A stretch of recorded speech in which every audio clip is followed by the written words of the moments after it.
Rush has sold, and I wrote this down, more than 40 million records. And you've been together as a band for, what, more than 4 decades? Yeah. Pretty remarkable. Yeah. The same group of people holding together. And your fan base is well known as maybe the most loyal fan base in all of rock and roll. Now, my question is, what's the secret to this longevity? I think I was blessed with meeting 2 people that at their core were considerate people. As far back as I remember, I can't think of a single ego trip that either of my partners ever went on. We just are blessed with nice personalities, you know. The curse of being Canadian is being nice, right? We always say sorry. So I think that's helped a lot, frankly, because, and there's only 3 of us, and 2 against 1 isn't fair, so we never gang up on each other. And when 2 of us do gang up on the other one, even if it's in humor, we always feel a little guilty afterwards. And at the core of it, we share a rock-solid friendship. Early on, we would have these discussions. For example, when someone had written a song, say Alex and I, only 2 of the 3 of the members had written a song, and we had to divide the song for publishing credits and things like that. And we would get in these conversations about, well, you wrote that part, I wrote this part, and it just seemed dumb. So we made a decision very early on. He said, look, the 3 of us are working on these songs equally. Whether the germ of the idea came from 1 or 2, who cares?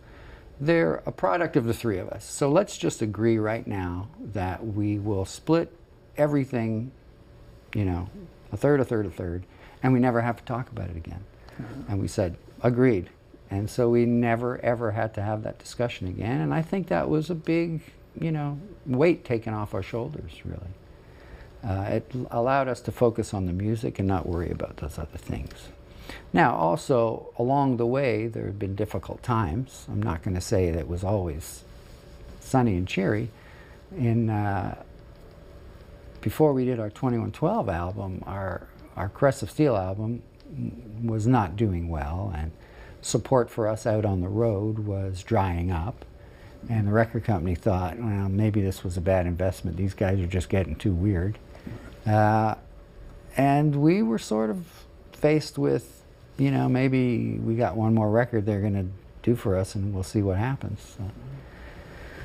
And so it was difficult, but we didn't lose our sense of humor through it all. And we came back by making the 2112 album, which ended up being a breakthrough record for us. And so it just sort of helped us gird ourselves in a way and stick together. But I think the friendship thing is no small part of it. Well, you used a phrase I hadn't heard before. You said, well, the 3 of you think of yourselves as the world's smallest symphony orchestra. For someone who's watching and listening to this and doesn't know you or your music very well, what's the inside joke of we're the world's smallest symphony orchestra? Well, okay, so to the uninitiated, we began life as a 3-piece rock band, you know, playing quite loudly.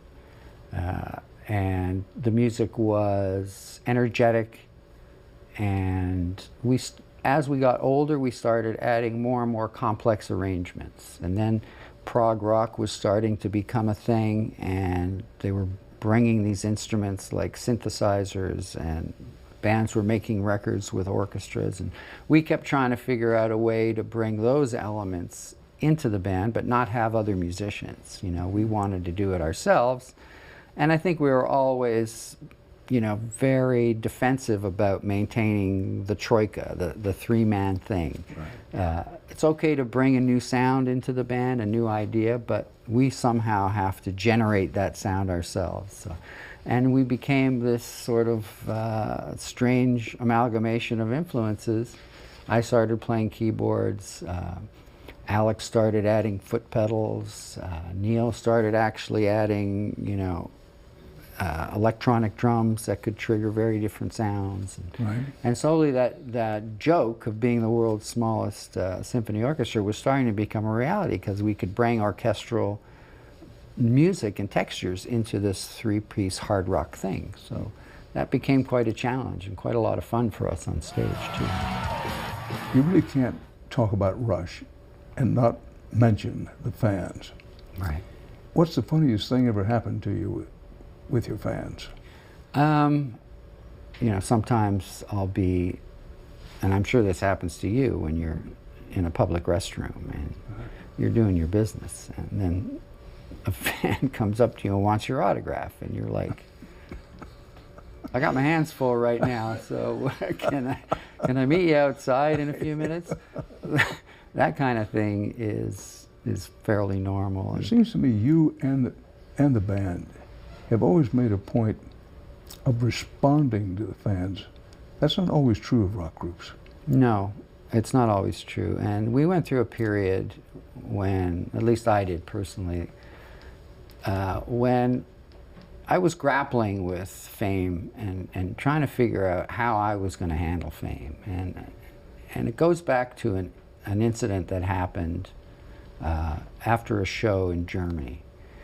And I was about to go on a holiday with my wife, and I'd rented a car, and this was the last show, and we were gonna drive through Switzerland or something like that. And I remember at the time, Neil, our drummer, who's always very shy and always very uncomfortable around fans, and rather than deal with it, he just hides from them. So that's the way he deals with it.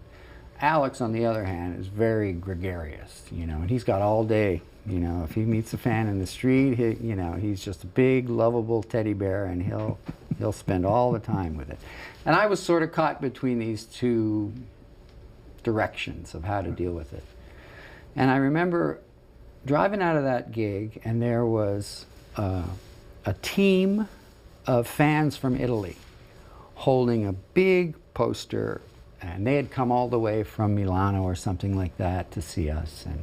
And I was just on my way to my holiday, and it's the end of a tour, and I was sort of at the fed up stage of the tour where you just got to get away. I remember going down the driveway and seeing them there and backing the car up, turning around and driving away. Well, I must have felt guilty about that for 200 kilometers. And it stayed with me. It sort of haunted me. And I thought, I don't want to be that guy. I don't want to be the guy that runs away from a fan who's come so far just to say, I love what you do, you know? So I made a decision at that point in my life that I was going to live my life the way I wanted to. I wasn't going to shy away from fans. I was just going to deal with it. And I was going to get good at dealing with it. So when someone comes up to me on the street and they're nervous and they're shaking, I'd take over the situation and calm them down, give them an autograph, and then they're on their way, and they're happy and I'm happy, and I don't have any feelings of guilt left behind. So it was a kind of a pivotal thing for me to go through that and learn, you know, it's all about learning who you are and how you're going to handle yourself in a world where you're sort of a celebrity. Time and time again, I get fans come up to me, and the most common thing they say to me is that your music helped me through a difficult time, or your music inspired me to hang in there. And that's really touching to hear. And the journey that we're on as a trio and the way we've become successful also delivers a message to them of persistence and of stick-to-itiveness. And I think they really like that. I think they identify with that. What I do notice now is that it's become a thing for people to hand to their children. I see families now at our shows. I see proud dads with young children, and they're showing them that they love this band and they want their kids to love this band too. So it's become a hand-me-down thing, like me taking my son to the ball game and teaching him how to score a game. You know, it's something that's sharing their passion for something, and by doing that, they're also showing their kids that it's okay to be passionate about something, whether it's baseball, whether it's music, whatever. That's a great thing about being alive, is having passion for things. So I like what that says, and it really warms my heart to look out and see families at a show. And I only hope that their little kids have the big earmuffs on, because I worry about their hearing.